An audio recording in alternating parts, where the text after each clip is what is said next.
जय यीशु की। मैं हूँ प्रियंका डामोर और आप देख रहे हैं रेडियो वृताशीषा की हिंदी सर्विस।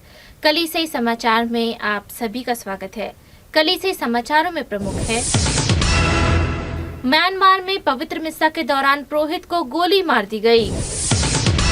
केरल धर्म प्रांत ने विवादास्पद फिल्म दिखाई समुदाय को विभाजित किया। अब्दुल कलाम के गुरु का 100 वर्ष की आयु में निधन। केरल चर्च ने मणिपुर हिंसा पर डॉक्यूमेंट्री दिखाई। प्रोजेक्ट शेल्टर ने लोगों की भागीदारी से निर्मित पहला घर सौंपा।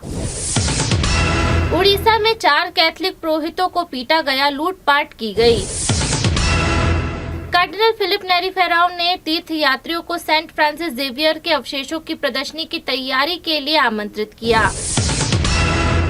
बेंगलोर के आर्चबिशप पीटर मचाडो कहते हैं, अपना वोट ना डालना पाप है। शीर्ष अदालत ने प्रचारक की प्रार्थना सभा को मंजूरी दे दी। अब जानते हैं समाचार विस्तार से। म्यांमार में पवित्र मिस्सा के दौरान पुरोहित को गोली मार दी गई। म्यांमार के मितकिनिया धर्म प्रांत में पवित्र मिस्सा अर्पित करते समय एक पुरोहित को गोली मार दी गई। खबरों के मुताबिक शुक्रवार सुबह 2 अज्ञात हमलावरों ने मोहनियन शहर के सेंट पैट्रिक चर्च के पल्ली पुरोहित फादर पॉल हिकविन शेन आंग पर गोली चला दी। गोली लगने से गंभीर रूप से घायल होने के बाद वे अस्पताल में भर्ती हैं और उनका ऑपरेशन किया जा रहा है। केरल धर्म प्रांत ने विवादास्पद फिल्म दिखाई समुदाय को विभाजित किया। भारत में कैथोलिक किशोरों और लव जिहाद के खिलाफ जागरूक करने के लिए केरल के एक धर्म प्रांत द्वारा एक विवादास्पद फिल्म की स्क्रीनिंग पर विभाजित नजर आ रहे हैं। कैथोलिक बुद्धिजीवियों के एक समूह, जिनमें ज्यादातर केरल से बाहर रहते हैं, ने फिल्म द केरल स्टोरी की स्क्रीनिंग के इडुक्की सीरो मालाबार धर्म प्रांत के फैसले की निंदा की। यह कि कैथोलिक धर्म प्रांत ने फिल्म की स्क्रीनिंग की है, तर्क को खारिज कर दिया। सबसे पहले फिल्म स्पष्ट रूप से हिंदू कथा को आगे बढ़ाने के लिए बनाई गई एक प्रचार फिल्म है, जो हमारे देश की धर्मनिरपेक्ष प्रकृति को नष्ट करने की कोशिश कर रही है। अब्दुल कलाम के गुरु का 100 वर्ष की आयु में निधन। पूर्व राष्ट्रपति अब्दुल कलाम को पढ़ाने वाले जेसुइट फादर लेडिस्लॉस चिनादुरई का 10 अप्रैल को शाम 5 बजे तमिलनाडु में निधन हो गया। वे 100 वर्ष के थे। जेसुइट मदुरै प्रांत के अनुसार अंतिम संस्कार सेवा 11 अप्रैल दोपहर 2 बजे बेत्सी में आयोजित की गई। उनके दुखद निधन के समय जेसुइट मदुरै प्रांत ने एक महान दिग्गज और एक संत जेसुइट पुरोहित को खो दिया है, जिन्होंने हजारों लोगों को प्रेरित किया। प्रोविंशियल फादर थॉमस अमिर्थन ने एक संदेश में कहा, हम फादर चिनादुरई के परिवार के शोक संतप्त सदस्यों, उनके दोस्तों, रिश्तेदारों और पूर्व छात्रों के प्रति अपनी हार्दिक संवेदना और प्रार्थना व्यक्त करते हैं। केरल चर्च ने मणिपुर हिंसा पर डॉक्यूमेंट्री दिखाई। केरल में एर्नाकुलम अंगामाली महाधर्म प्रांत के तहत एक चर्च ने 10 अप्रैल को अपनी धर्म शिक्षा कक्षाओं में भाग लेने वाले छात्रों को मणिपुर हिंसा पर एक डॉक्यूमेंट्री दिखाई। संजूपुरम सेंट जोसेफ चर्च कदम केरल के एक अन्य धर्म प्रांत द्वारा विवादास्पद फिल्म द केरल स्टोरी की स्क्रीनिंग के लगभग 1 हफ्ते बाद आया, जो केरल में कैथलिकों को विभाजित करती प्रतीत होती है। मणिपुर में हिंसा पर आधारित documentary cry of the oppressed लगभग 125 छात्रों के लिए प्रदर्शित किया गया था। 3 मई 2023 से मणिपुर में हिंदू बहुसंख्य मैतेई और ईसाई बहुलक कुकीजो समुदाय के बीच हिंसा भड़क रही है, जिसमें लगभग 200 लोग मारे गए हैं और हजारों लोग बेघर हो गए हैं। सैकड़ों चर्चों और शैक्षणिक संस्थानों को भी आग लगा दी गई है। प्रोजेक्ट शेल्टर ने लोगों की भागीदारी से निर्मित पहला घर सौंपा।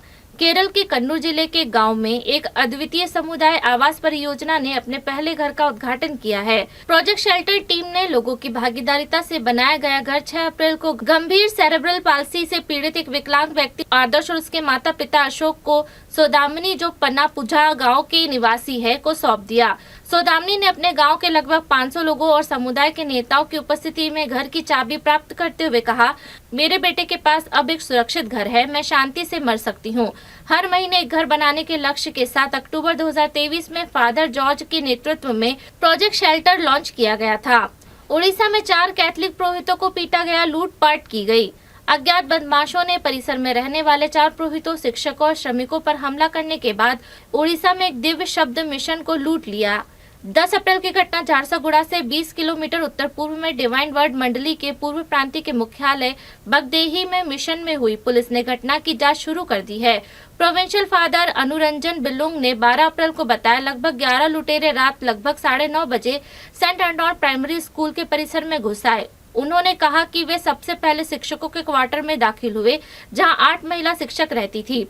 बदमाशों ने तमचे के बल पर उनकी सोने की चेन, बालियां और मोबाइल फोन जबरदस्ती छीन लिया। पुरोहित ने बताया शिक्षकों को चुप करा दिया गया और एक कमरे में स्थानांतरित होने के लिए मजबूर किया गया और घुसपैठियों ने कमरे को बाहर से बंद कर दिया। उन्होंने उनके मोबाइल फोन भी नष्ट कर दिए और उनसे चुप रहने या मारे जाने को कहा। कार्डिनल फिलिप नेरी फेराउ ने तीर्थयात्रियों को सेंट फ्रांसिस जेवियर के अवशेषों की प्रदर्शनी की तैयारी के लिए आमंत्रित किया। गोवा और दमन के आर्चबिशप फिलिप नेरी कार्डिनल फेराउ ने सेंट फ्रांसिस जेवियर के अवशेषों की प्रदर्शनी के लिए तीर्थयात्रियों और आध्यात्मिक तैयारी को आमंत्रित किया, जो 21 नवंबर 2024 से 5 जनवरी 2025 तक होगी।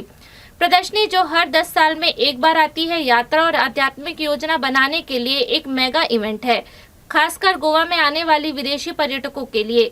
Basilica of Bom Jesus Old Goa हर 10 साल में प्रदर्शनी के लिए चांदी के ताबूत में रखे गए सेंट फ्रांसिस जेवियर के पवित्र अवशेषों को लाता है। बेंगलोर के आर्चबिशप पीटर मचाडो कहते हैं अपना वोट न डालना पाप है। बेंगलोर आर्चडायसिस के आर्चबिशप पीटर मचाडो ने 7 अप्रैल 2024 को बेंगलोर के लोगो रिट्रीट सेंटर में ईसाइयों से देश के आगामी संसदीय चुनाव में धर्मनिरपेक्ष सरकार के लिए मतदान करने का आग्रह किया है।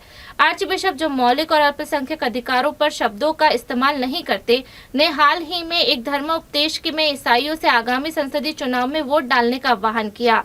उन्होंने कहा, वोट न डालना पाप है। कर्नाटक क्षेत्रीय कैथोलिक बिशप परिषद के अध्यक्ष आर्चबिशप मचाडो ने कहा कि मतदान प्रत्येक नागरिक का नैतिक कर्तव्य है, जो अपने राष्ट्र के भाग्य को आकार देने की दिशा में काम करता है। वह मतदान से अनुपस्थित रहने को पाप और विश्वासघात बताकर लोकतंत्र के प्रति उदासीनता की गंभीरता की ओर ध्यान आकर्षित करते हैं। उन्होंने कहा, लोकतंत्र में जहां सत्ता लोगों के हाथों में इस मौलिक अधिकार का प्रयोग करने में असफल होना समाज के सामूहिक कल्याण के लिए अपनी जिम्मेदारी को त्यागने के समान है।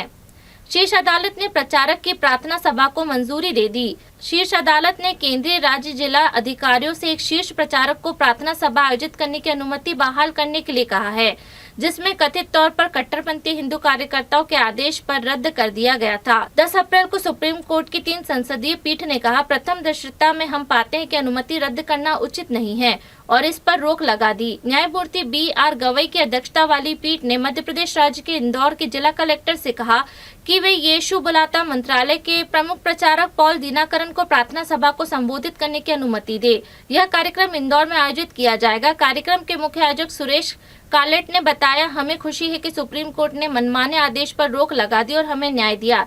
इसी के साथ कल से समाचार समाप्त हुए। अगली बार फिर मुलाकात होगी नई खबरों के साथ। नमस्कार।